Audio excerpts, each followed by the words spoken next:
Hello and welcome guys to your favourite channel Shiv Gauri Ayurveda care. जैसे कि मैं हर बार कुछ नया लाने की कोशिश ज़रूर करती हूँ और ये जो हमारे कुछ दिनों में जो वीडियोस है वो सिर्फ और सिर्फ विंटर सीजन में कौन कौन से स्किन प्रॉब्लम्स हो रहे हैं इसके बारे में मैं इस जो चैनल में है वो बहुत दिनों से आपको बता रही हूँ। तो मैंने बहुत सारी जो डिस्कशन है वो कई वीडियोस में की है कि हमें स्किन के जो प्रॉब्लम्स हैं कौन कौन से इन विंटर सीजन में होते हैं। तो और उसके सॉल्यूशंस क्या हैं और उसके जो डिटेल्स जो इन्फॉर्मेशन है मैंने पिछली वीडियो में दी गई है। 2 वीडियो में, जैसे कि मैंने एक वीडियो में आपको बताया है कि अगर स्किन की प्रॉब्लम हो जाए तो हम क्या क्या कर सकते हैं और स्किन की प्रॉब्लम सी ना हो इसके लिए भी हम क्या कर सकते हैं। अभी बात क्या होती है दोस्तों कि विंटर जैसे चालू होता है वैसे और एक स्किन का प्रॉब्लम्स जो है वो हम फेस करते हैं और वो जिसे हम फंगल इन्फेक्शन कहते हैं। ये जो प्रॉब्लम्स है ये रेनी सीज़न में भी लोगों को होती है और उसके साथ साथ जो विंटर सीज़न है वो भी होती है। तो आज की जो वीडियो है वो स्पेशली इसी टॉपिक के ऊपर है और इस वीडियो में हम जानेंगे कि आखिर फंगल इन्फेक्शन है तो क्या है एंड उसके बाद उसके जो लक्षण है वो क्या है उसके साथ साथ उसके जो रीज़न है वो फंगल इन्फेक्शन क्यों होता है इस ये भी हम इस वीडियो में जानेंगे। दैन उसके बाद हम ये भी जानेंगे कि आखिर फंगल इन्फेक्शन अगर किसी इंसान को है तो वो क्या कर सकता है मतलब कि फंगल इन्फेक्शन की जो सॉल्यूशंस है वो ट्रीटमेंट जो है वो क्या है और उसके बाद हम जानेंगे कि हम ऐसा क्या कर सकते हैं कि जिससे जो फंगल इन्फेक्शन है वो किसी इंसान को हो ही ना। तो सबसे पहली बात हम डायरेक्टली स्टार्ट करते हैं और जानते हैं कि आखिर फंगल इन्फेक्शन है तो क्या है। क्या होता है दोस्तों कि मॉइस्ट क्लाइमेट की वजह से ज़्यादा जो होती है मतलब कि ज़्यादा कोल्ड क्लाइमेट की वजह से ईस्ट जो है माइक्रो ऑर्गेनिज्म जिसे हम कह सकते हैं बायोलॉजिकल टर्म्स में वो जो है क्या वो हमारी बॉडी का हार्मफुल ईस्ट की ग्रोथ होती है हमारे बॉडी में और क्या होता है कि बहुत मतलब क्या कोल्ड की वजह से या फिर ज़्यादा देर तक पानी में कौन सा भी हमारा अगर बॉडी पार्ट रहे या फिर जो ह्यूमिडिटी है वो नॉर्मल से ज़्यादा हो जाने के बाद जो है इन्फेक्शन होता है और उसमें जो ईस्ट प्रोड्यूस होता है मतलब क्या हम ईस्ट को हम माइक्रो ऑर्गेनिजम्स भी कह सकते हैं और उसकी प्रोड्यूस होने की वजह से जो हमारे बॉडी पार्ट जो अफेक्ट होता है निगेटिवली जिसे हम कहते हैं उसे हम फंगल इन्फेक्शन कह सकते हैं। अभी फंगल इन्फेक्शन होता ही क्यों है क्योंकि क्या होता है कि ज़्यादा देर तक अगर आपका कौन सा भी सपोज अगर ज़्यादा देर तक आपका हाथ अगर पानी में रहा तो फंगल इन्फेक्शन हो सकता है। और अभी ये तो मैंने आपको बता दिया कि आखिर फंगल इन्फेक्शन होता क्यों है और तो वो क्या है वो अभी उसका मेन रीज़न यही है कि कोल्ड क्लाइमेट की वजह से या फिर ज़्यादा वाटर सरफेस की वजह से बॉडी का कांटेक्ट होना कोल्ड वेदर में और पानी में ज़्यादा देर तक मतलब ज़्यादा से ज़्यादा पानी में जो है कोई बॉडी पार्ट रहना इसकी वजह से जो है जो क्या होता है कि फंगल इन्फेक्शन जो होता है और गंदा पानी में अगर रहा तो भी होता है। तो ये तो मैंने आपको बता दिया कि इस वीडियो में पहली बात कि आखिर फंगल इन्फेक्शन है तो क्या है। अभी नेक्स्ट पार्ट में हम जानेंगे कि ऐसे कौन कौन से सिम्टम्स है कौन कौन से लक्षण हैं जिससे हम जान सकते हैं कि किसी इंसान को जो है वो बॉडी में जो है उसे फंगल इन्फेक्शन हो चुका है। सबसे पहली बात कि देखो जब फंगल इन्फेक्शन होता है तो वो फर्स्ट टाइम अगर हम कहें तो बहुत छोटा दिखता है मतलब क्या अगर आप कह सकते हो कि छोटी सी जो चीज़ है वो धीरे धीरे बड़ी होती है। अब वो होती क्यों है क्योंकि उसकी तरफ ध्यान नहीं दिया जाता इसके लिए और इसके लिए हम सबसे पहले जानेंगे कि आखिर फंगल इन्फेक्शन है तो क्या है। वो तो हमने जान ही लिया। अभी नेक्स्ट पार्ट में हम जानेंगे कि उसके जो लक्षण है वो उसके जो सिम्टम्स है वो आखिर है तो क्या है। अभी क्या होता है कि जहाँ पे फंगल इन्फेक्शन होता है वहाँ पे अगर आप प्रॉपर तरीके से देखोगे तो आपकी बॉडी की कंपैरिजन में जो वो जो छोटा सा जो सरफेस है उसका कलर अलग होगा, या तो रेडिश होगा या फिर ज़्यादा वाइटिश होगा। और उसके बाद जो उसी पार्ट में अगर हम कहें उसी जगह पे हमें जो ईचिंग है वो ज़्यादा से ज़्यादा होती है, यही तो उसका दूसरा लक्षण हो गया। दैन उसके बाद अगर हम कहें तो वो धीरे धीरे वो जो पार्ट है वो रेड हो जाता है। और अगर आपको इचिंग अगर हम कहें रैशेस अगर कहे तो सिर्फ एक ही जगह पे नहीं होते, वो धीरे धीरे बढ़ते जाते हैं। तो मैंने आपको ये भी बता दिया कि आखिर इस फंगल इन्फेक्शन के जो है उसके जो सिम्टम्स है वो क्या है। अभी नेक्स्ट पार्ट में हम जानेंगे कि ऐसे कौन कौन से रीजंस है जिनकी वजह से जो है फंगल इन्फेक्शन के होने की जो संभावना है वो ज़्यादा से ज़्यादा है। तो सबसे पहली बात कि अगर आप बहुत देर तक कोल्ड क्लाइमेट में रह रहे हो, ह्यूमिडिटी में रह रहे हो, तो जो फंगल इन्फेक्शन के जो चांसेस है वो ज़्यादा से ज़्यादा है। और आपका नेक्स्ट अगर हम कहेंगे कि अगर आप ज़्यादा वाटरी एरिया में रह रहे हो, अगर आपका कोई बॉडी पार्ट जो है वो ज़्यादा से ज़्यादा पानी में आपका रह रहा है, तो भी जो फंगल इन्फेक्शन के जो चांसेस है वो ज़्यादा से ज़्यादा बढ़ जाते हैं। और तो और अगर ज़्यादा देर तक डर्टी वाटर में अगर आप रह रहे हो किसी भी कारण,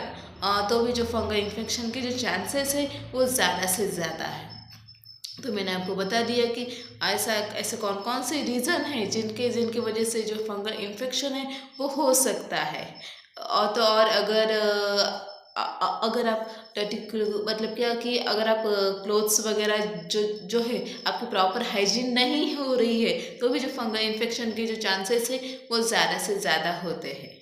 और अगर आप टाइट क्लोथ्स वगैरह पहनते हो, तो भी जो फंगल इन्फेक्शन के होने के जो चांसेस है वो ज़्यादा से ज़्यादा होते हैं। अगर प्रॉपर हाइजीन नहीं हो रही है, time to time hand wash, leg wash, अगर ऐसी बातें नहीं हो रही है, तो भी जो फंगल इन्फेक्शन के जो है चांसेस वो ज़्यादा से ज़्यादा है। मैंने आपको इस वीडियो में ये भी बता दिया कि आखिर फंगल इन्फेक्शन के जो रीजंस है वो क्या है। अभी नेक्स्ट पार्ट में हम जाने और होता क्या है दोस्तों कि फंगल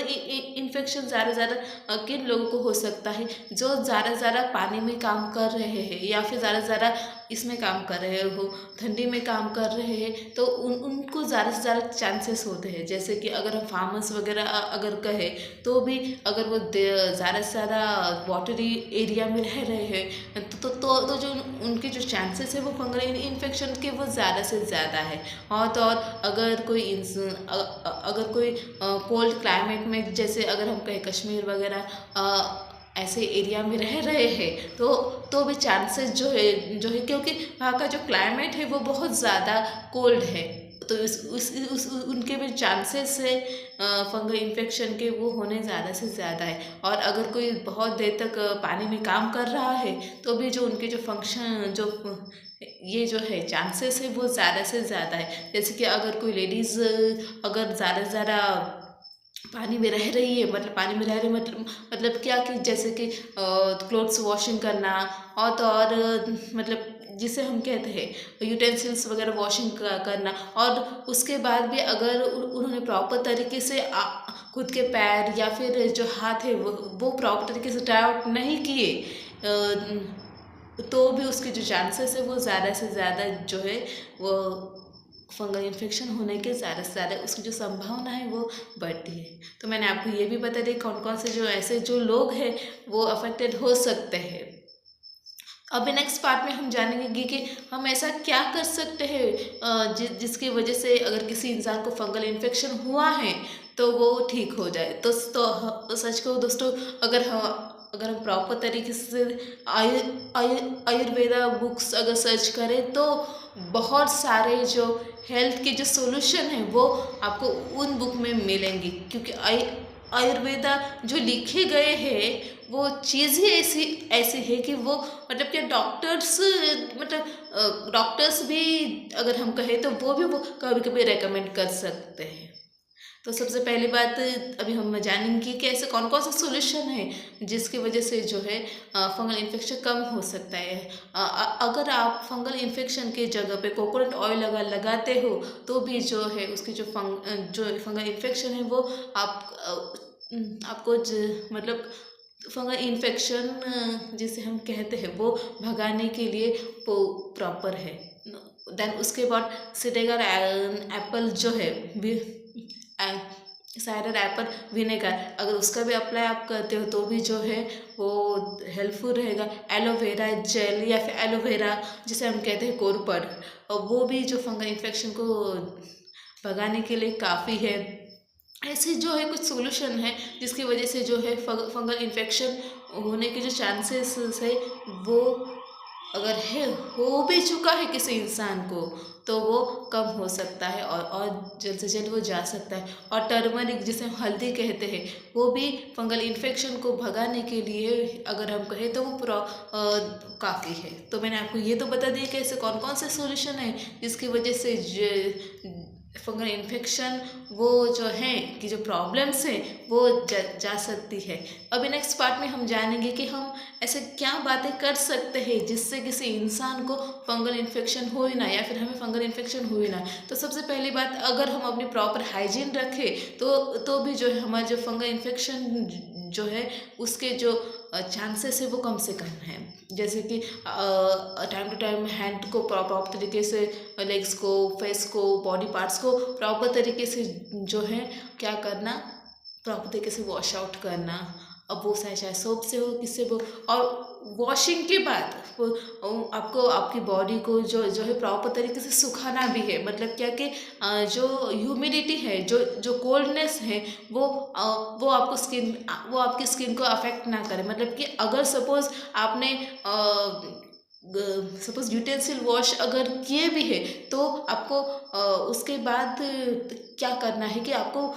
क्लीन वाटर से फिर से आपके खुद के हाथ प्रॉपर तरीके से धोने हैं, और उसके बाद ड्राइंग भी आपको प्रॉपर तरीके से करनी है। क्योंकि बहुत बार होता क्या है दोस्तों कि हमारे पास काम की जो है वो लिस्ट ही बड़ी से बड़ी तैयार होती है कि